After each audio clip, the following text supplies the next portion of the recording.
बातचीत होता चलता है। मैं मानव की उत्पत्ति के बारे में थोड़ा सा ऐतिहासिक बात पर मैं ध्यान दिलवाऊंगा। शुरुआती दौर में मानव जो है मान में रहता था। मान में रहने के वजह से मानव कहलाया। इसके पास अपनी कोई भाषा नहीं थी, गूंगा था।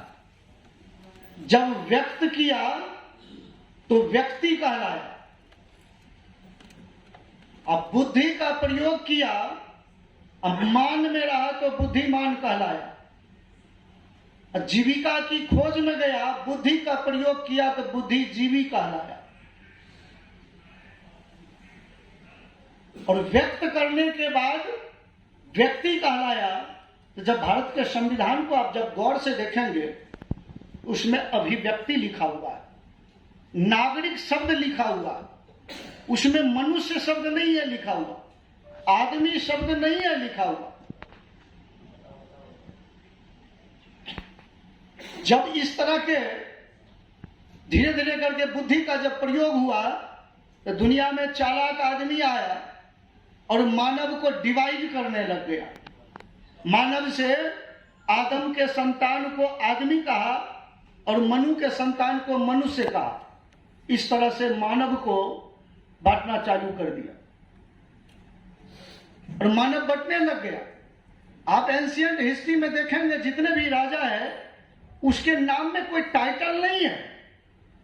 मेरा कहने का मतलब है, ज्यों जो शिक्षा का प्रचार हो रहा है तो जातीय व्यवस्था, जातिवाद और बढ़ता चला जा रहा है। आप जब एंशिएंट हिस्ट्री में राजा को देखें, बुद्ध के पिताजी का नाम शुद्धोधन, शुक्लोधन, अमितोधन, प्रसेनजीत, बिंबिसार, अजात शत्रु, उदयन, अनिरुद्ध, मुंड, नागदासर, शेषुनाग, कलाशोक, चंद्रगुप्त, बिंदुसार, अशोक, हर्षवर्धन, कनिष्क, गोपाल, धर्मपाल, विग्रहपाल, अनंतपाल, नयनपाल।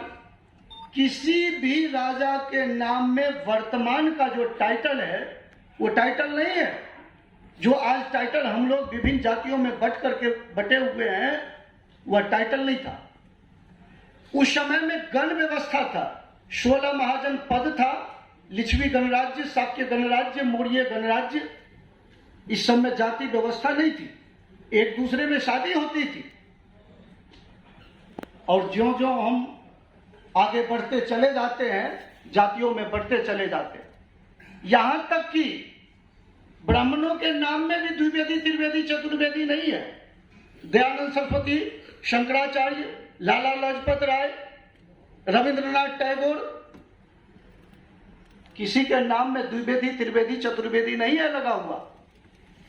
150 साल के अंदर में जाति को और बढ़ते चला गया, गोत्र में बांटते चला गया। और ये भारत का जो मानव समाज है ये बिखरता जा रहा है। इसमें जो चालाक लोग हैं वो सत्ता ही नहीं, सभी पर बैठना चालू कर दिए।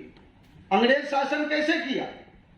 प्रमुख पद पर अंग्रेज को रखा, मतलब डीएम, एसपी, एसएचओ, जज, प्रमुख पद पर रखा और कंट्रोल करवाया। आपके हाथ में बंदूक दिया, चलाने वाले बंदूक आप और गोली खाने वाले भी आप। ठीक इसी तरह से भारत जब आजाद हो जाता है तो सारी व्यवस्था पर एक जाति का वर्चस्व बना दिया जाता है। सभी जगह हाई कोर्ट, सुप्रीम कोर्ट में एग्जाम नहीं होता।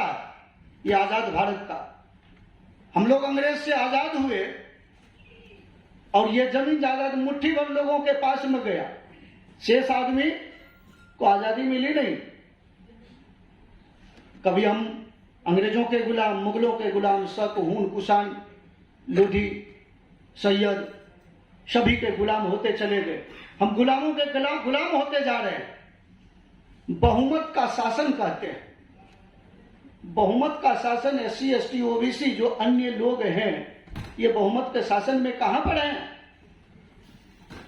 2-3% लोग हर एक जगह मौजूद है। इस समाज को बांटने का काम करता है। जहां के राजा ही स्वयं जनता को लड़वाए जाति जाति कह कर करके, उस देश का क्या होगा? उस देश का विकास तो हो ही नहीं सकता। स्वयं हिंदू, मुस्लिम, अगड़ी पिछड़ी इसमें जाकर के इन्वॉल्व करता है। एक दूसरे को मारने पर आप तैयार होते हैं, भाई भाई को मारता है।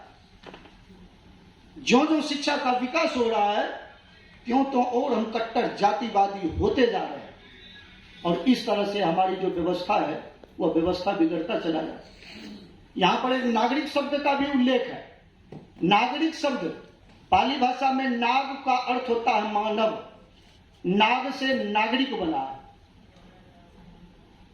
और संविधान में भी नागरिक शब्द लिखा हुआ है। नागरिक से नागरी लिपि भी है, नागरी लिपि में पीछे से देव जोड़ करके देवनागरी कर दिया। ज्योतिबा फूले जो है ना, इन लोगों को कलम कसाई कहा करते थे।